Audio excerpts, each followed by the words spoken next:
It took a little longer to get my Ghost of Yote impressions video out than I would have liked, owed in no small part to 3 different pieces of software deciding they didn't like converting my WM files.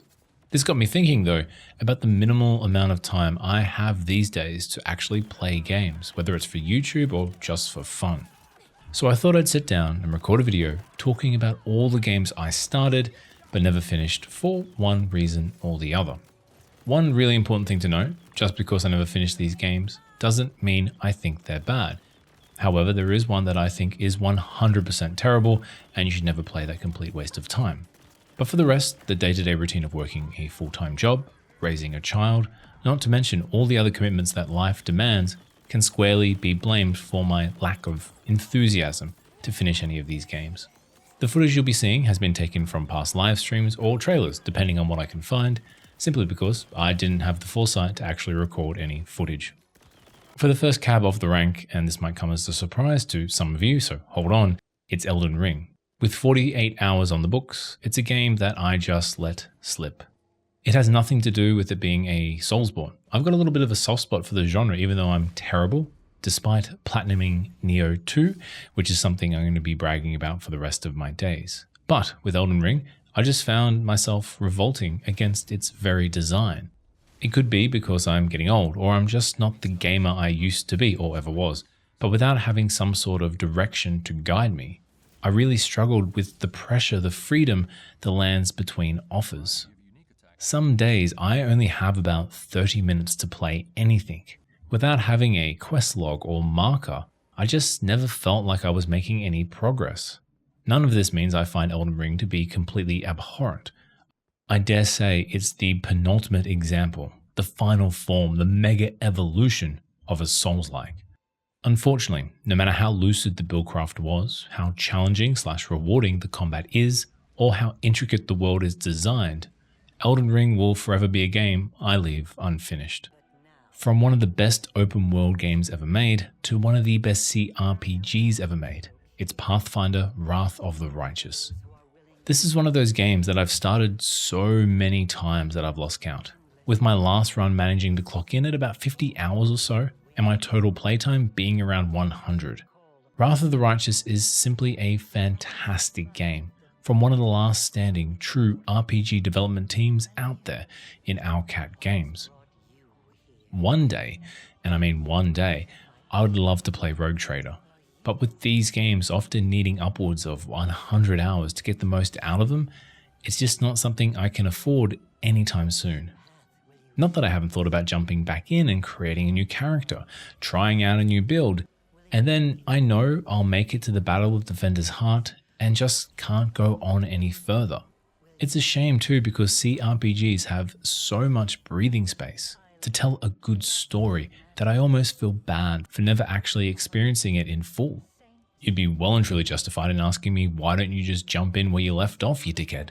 Well, that's a little hard to explain, so I'm going to use a terrible analogy, just bear with me. Imagine making a delicious sandwich, taking a bite out of it and putting it in the fridge for later.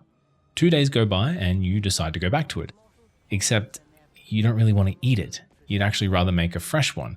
And then you go through the whole cycle all over again.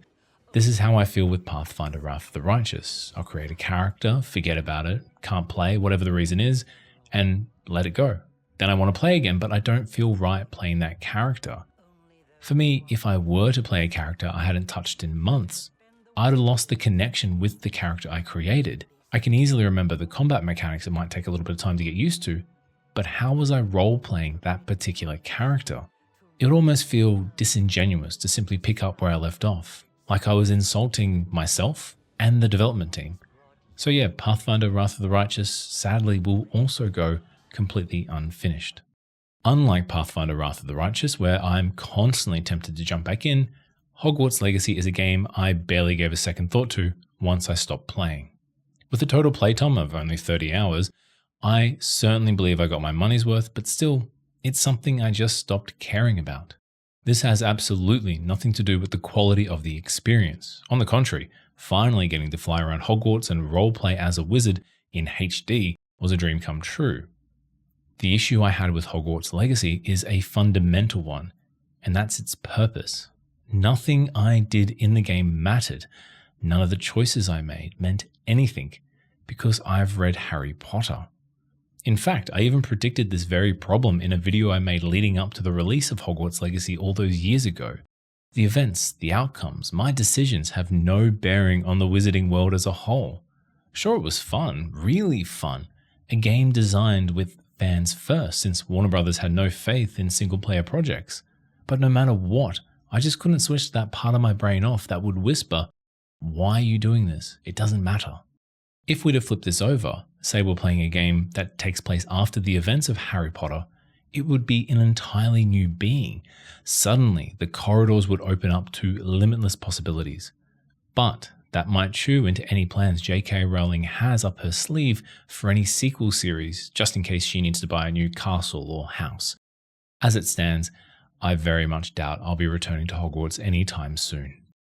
This might come as a shock to hear, more than the fact that I couldn't finish Elden Ring, but HiFi Rush is another game I just couldn't complete, with only 3 hours of total playtime. With the exception of the following and final game on this list, every other game I've spoken about deserves every word of praise leveraged its way. None more so than HiFi Rush.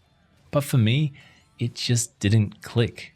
I recognize a good game when I play it. Everything you've heard about HiFi Rush is 100% true. But for me personally, I just couldn't wrap my head around combat. I always felt like I was on the back foot. No matter how much I paid attention or tried, the cadence to combat was a note that I just couldn't play. It's something that my small little lizard brain couldn't figure out. And it's a shame too, because I was really enjoying everything else about HiFi Rush. The fantastic dialogue, great voice acting, a colourful cast of characters, and a simply amazing sense of style. It's even a game I actually want to go back and play, but with such limited amount of time at my disposal, I need to be careful which games I throw my attention at, and for now, HiFi Rush will be on the back burner. From one masterpiece to another, we finally arrive at the shit that floats to the bottom of every stunning aquarium. Obsidian's Avowed. I actually managed to rock up 17 hours of playtime, 18 hours too much if you ask me, but shit, I don't know how I managed it. Jesus Christ, what an absolutely terrible excuse for a video game, let alone an RPG, and from the developers of Fallout New Vegas and the Pillars of Eternity universe no less. I have no idea what happened here. So many mechanics felt like I was playing a game from the early 2000s in all the wrong ways with a modern day AAA price tag. Seriously, this game cost me 150 AUD. Everything about this abomination was underbaked, ill-conceived, and just developed without any real care. The party characters were one-dimensional and lacked any real personality, just walking, talking stereotypes. Combat was, well, how do I describe combat? Terrible.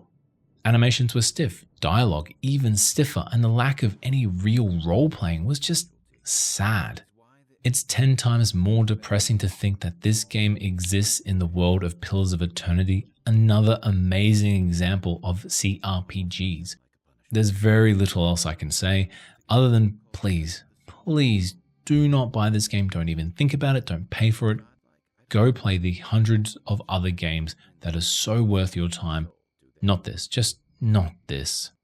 And that's it for this video. Something a little bit different.